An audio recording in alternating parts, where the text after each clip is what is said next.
रामचरितमानस का चौथा पेज। ओ मुदि मंगले में संत समाजू, जो जग जंग में तीरथ राजू। राम भगति जह सुरी सड़ी धारा, सरसई ब्रह्मा विचारे प्रचारा। राम सिया राम जय जय राम। राम सिया राम जय जय राम। संतों का समाज आनंद और कल्याण है, जो जगत में चलता फिरता तीर्थराज प्रयाग है, जहाँ उस संसार समाज रूपी प्रयागराज में राम भक्ति रूपी गंगा जी की धारा है और ब्रह्मा विचार का प्रचार सरस्वती जी हैं। ओ विधि निषेध में कलिमल हरानी, करम कथा रवि नंदन बरनी। हरि हरि कथा विराजति बेनी, सुनत सकल मुदे मंगल देनी। विधि और निषेध, यह करो और यह न करो रूपी कर्मों की कथा कलयुग के पापों को हरने वाली सूर्य तन्या यमुना जी हैं, और भगवान विष्णु और शंकर जी की कथाएं त्रिवेणी रूप से सुशोभित है, जो सुनते ही सब आनंद और कल्याणों की देने वाली है। ओ बटु विश्वास अचल निज धरे माँ, तीरथ राज समाज सुकरे माँ। सब ही सुलभ सब दिन सब देसा, सेवत सादर समान कलेसा। उस संत समाज रूपी प्रयाग में अपने धर्म में जो अटल विश्वास हैं, वह अक्षय वट हैं, और शुभ कर्म ही उस तीर्थराज का समाज परिकर है। वह संत समाज रूपी प्रयागराज सब देशों में सब समय सभी को सहज ही में प्राप्त हो सकता है, और आदर पूर्वक सेवन करने से कलेशों को नष्ट करने वाला है। अकथय लौकिक तीरथ राऊ, देई संग फल पर गटे पर भाऊं। वह तीर्थराज अलौकिक और अकथनीय है एवं तत्काल फल देने वाला है, उसका प्रभाव प्रत्यक्ष है। ओ मंगल भवनाया मंगलहारी, द्रवहु सुदशरथ अजीर बिहारी। सुनि समुझहि जन मुदित मन मंजहि, अति अनुराग चलहि चरी फल अछत तनु, साधु समाज प्रयाग।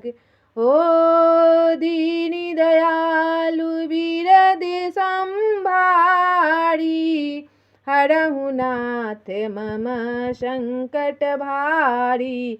जो मनुष्य इस संत समाज रूपी तीर्थराज का प्रभाव प्रसत्र मन से सुनते और समझते हैं और फिर अत्यंत प्रेम पूर्वक इसमें गोते लगाते हैं, वे इस शरीर को रहते ही धर्म अर्थ काम मोक्ष चारों फल पा जाते हैं। मंजन फल पेखी है तत्काला, काक होई पी के बकऊँ मराला। मंजन फल पेखी तत्काला, काक होई पी के बकऊँ मराला। सुनिया चरज करे जनि कोई, संत संगति महिमा न होई। संत संगति महिमा नहीं गोई। इस तीर्थराज में स्नान का फल तत्काल ऐसा देखने में आता है कि कौवे कोयल बन जाते हैं और बगुले हंस। यह सुनकर कोई आश्चर्य न करे, क्योंकि सत्संग की महिमा छिपी नहीं है। ओ वाल्मीकि नारद घट जोनी, निज निज मखनी कहीं निज होनी। जलचर थलचर नभचर नाना, जे जर चेतन जीवे जहाना। वाल्मीकि नारद जी और अगस्त जी ने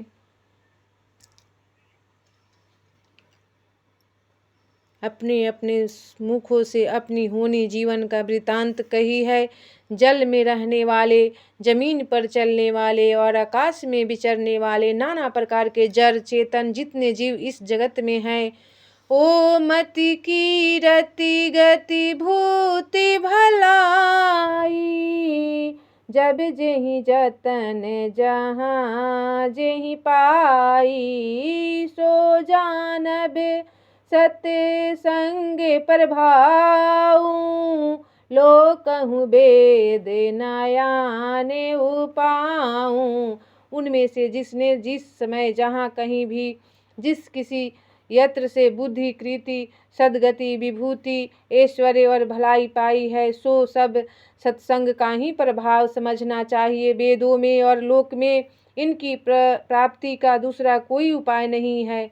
ओ बिनु सत्संग विवेक न होई, राम कृपा बिनु सुलभ न सोई। सत्संगत मुद मंगल मूला, सोई फल सीधि सब साधन फूला। सत्संग के बिना विवेक नहीं होता और श्री राम जी की कृपा के बिना वह सत्संग सहज में मिलता नहीं। सत्संगति आनंद और कल्याण की जड़ है। संग की सीधी प्राप्ति ही फल है और सब साधन तो फूल है। ओ सठ सुधरहि सतसंगति पाई, पारस परस कुधात सुहाई। विधि बस सुजन कुसंगत परहि, फनि मन सम निज गुणे अनुसरहि। दुष्ट भी सत्संगति पाकर सुधर जाते हैं। जैसे पारस के स्पर्श से लोहा सुहावना हो जाता है, सुंदर सोना बन जाता है, किंतु देव योग से यदि कभी सज्जन कुसंगति में पड़ जाते हैं तो वे वहाँ भी सांप की मणि के समान अपने गुणों का ही अनुसरण करते हैं। अर्थात जिस प्रकार सांप का संसर्ग पाकर भी मणि उसके विष को ग्रहण नहीं करती तथा अपने सहज गुण प्रकाश को नहीं छोड़ती, उसी प्रकार साधु पुरुष दुष्टों के संग में रहकर भी दूसरों की प्रकाश ही देते हैं। दुष्टों का उन पर कोई प्रभाव नहीं पड़ता। ओ विधि हरि हरे कवि को विधि बानी, कहत सदु महिमा सकुचानी। सो मोशन कहीं जात न कैसे, साके बनिक मणि गुने गण जैसे। ब्रह्मा विष्णु शिव कवि और पंडितों की वाणी भी संत महिमा का वर्णन करने में सकुचाती है, वह मुझसे किस प्रकार नहीं कही जाती। जैसे साग तरकारी बेचने वाले से मणियों के गुण समूह नहीं कहे जा सकते। ओ मंगल भवन या मंगलहारी, द्रवहु सुदशरथ अजीर बिहारी। बंधु संत समान चित हित अनहित नहीं कोई, अंजलिगत शुभ सुमन जिमी सम सुगंध कर दोई। हो दीन दयाल बिरद संभारी, हरहु नाथ मम संकट भारी। मंगल भवन अमंगलहारी, द्रवहु सुदशरथ अजीर बिहारी।